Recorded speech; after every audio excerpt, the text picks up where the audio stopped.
जय सच्चिदानंद। विचार आकार कैसे ग्रहण करते हैं?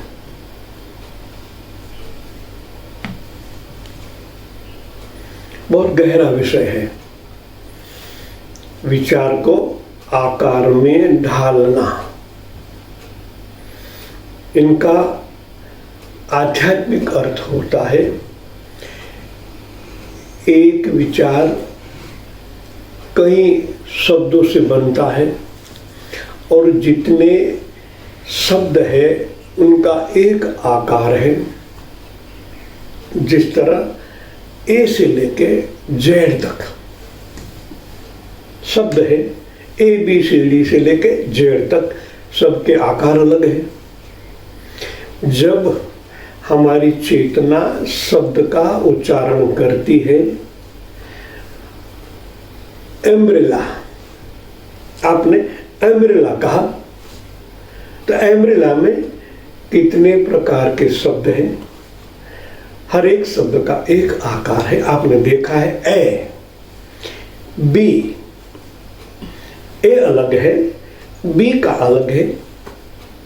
जैसे ए बना, ईथर में एक की स्पंदनाएं, प्राण की स्पंदनाएं रिकॉर्ड होती है। खरबों प्रकाश के अणु आप जैसे उच्चार करते हो, ऐसे खरबों प्रकाश के अणु ए बनाते हैं, क्योंकि आप चेतन हो। आपका आदेश ईथर में रिकॉर्ड होता है, वैसा ही बनने लगता है। इनको समझे, आप चेतन हो, मायापति के अंश हो। आपसे निकला एक शब्द प्रकृति उनको झील लेती है। आपने ए का उच्चार किया तो इस प्राण के खरबों अणु ए बना देते हैं। आपने बी का उच्चार किया, प्राण के अणु बी बनाते हैं और उनकी जो वे है उनके साथ जैसे मार्ग में आते हैं तुरंत वो सप्लाई होने लगती है। पर मगर ये होता इतना स्पीड में है कि आप उनको देख नहीं पाते, फिर भी होता है। साइंस के हिसाब से प्रूफ हुआ है। सूक्ष्म दर्शन कांच से जब इनको देखा जाता है तब एक अलग प्रकार की आदान प्रदान की प्रक्रिया होती है। बनते रहते और मुख्य प्रवाह में प्रवाहित होते होते आप जहां भेजना चाहते हैं वहां पहुंचता है। इस हिसाब से यहाँ कहा गया विचार आकार कैसे ग्रहण करता है। इसी तरह इस संबंध में उनका कहना है कि वह एक प्रकार की शक्ति है जो उनको ले जाती, वे में ले जाती है। अतः जब शक्तिशाली प्रवाह के रूप में वे मानवीय मस्तिष्क से निकलते हैं तो अपने आसपास आकाशीय परमाणुओं में भी हलचल उत्पन्न करते हैं। इस ब्रह्मांड के अंदर वैज्ञानिकों ने प्रूव किया।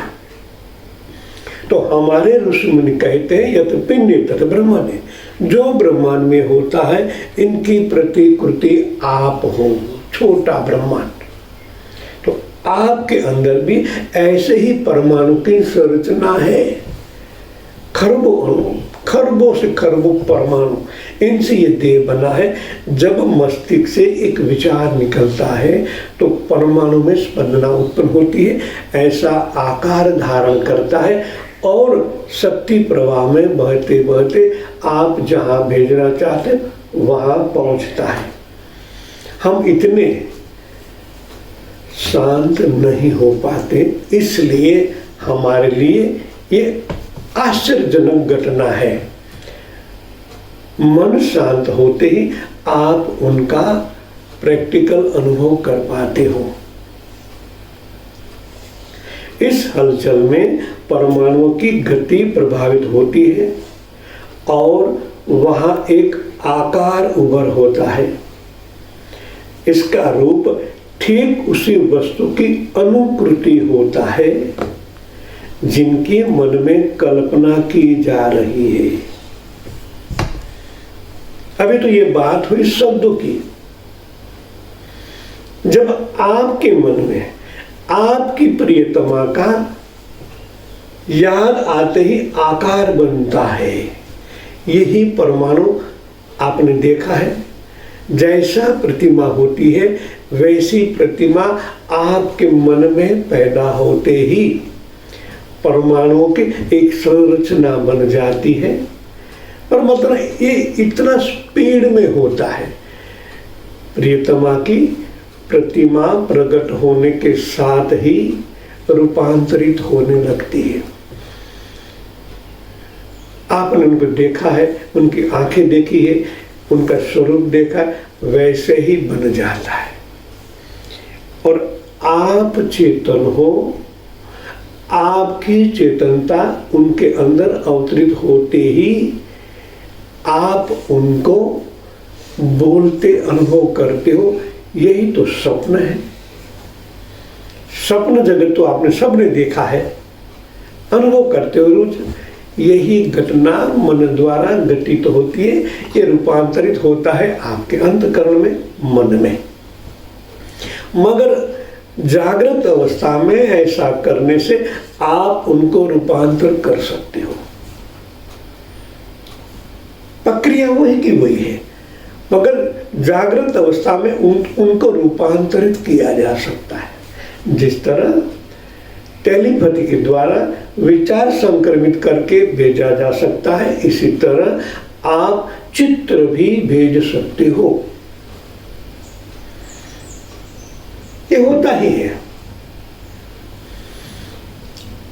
साबित भी हो गया है। कई वैज्ञानिक प्रयोग में संभव भी हो गया है कि ऐसा होता है।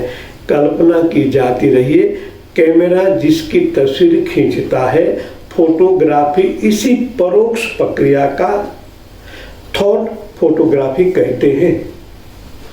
मगर बाह्य जगत में आपने डेली देखा है तो कोई अचरज नहीं होता, मगर जैसे बाह्य जगत में आपके द्वारा प्रतिकृति होती है तब आपको आश्चर्य होता है, ये कैसे हुआ। हमारे द्वारा कई बार ऐसा होगा, तभी आपका मन मानेगा कि ये भी होता है। साधना विज्ञान में इसी सिद्धांत का उपयोग कर छाया पुरुष की सिद्धि की जाती है। छाया पुरुष मैंने 1-2 बार किया था प्रयोग, सफलता भी मिली थी। ये छाया प्रयोग आपका प्राण शरीर है, परमाणु से बना है। जब आप खुद को देखते हैं, मैंने एक प्रयोग इसलिए मैं अभी कहा था कि हरिद्वार शिविर में मैं साधक को खुद के फोटोग्राफी पर त्राटक करने को कहता हूँ। इनके पीछे मेरी यही मंशा है। जब आप घंटे भर अपने फोटो पर त्राटक करते हो तो ऐसी फोटोग्राफी आपके अंतःकरण में अवतरित होती है। घंटों भर की साधना के बाद पहले स्थूल में, बाद में प्राण में, बाद में सूक्ष्म में, बाद में आपके कारण जगत में ये स्थिर हो जाती है। मगर आपको विदित नहीं है, जागृत नहीं है। जिस तरह आपके मोबाइल में हजारों फोटो होती है, कभी कभार कभी ऐसा याद आता है, अरे मेरे कैमरे में भी ऐसा फोटो है, तो आप तुम ढूंढ निकालते हैं उस फोटोग्राफी को गैलरी में जाके, हाँ है मेरे पास भी है। जैसी फोटो आ जाती है आप उनको आश्चर्यजनक देख के, हाँ ये फोटोग्राफी मैंने खींची थी, कहाँ, उस जगह खींची थी, ये मेरा फोटो उस व्यक्ति ने खींचा था, याद आ जाती है।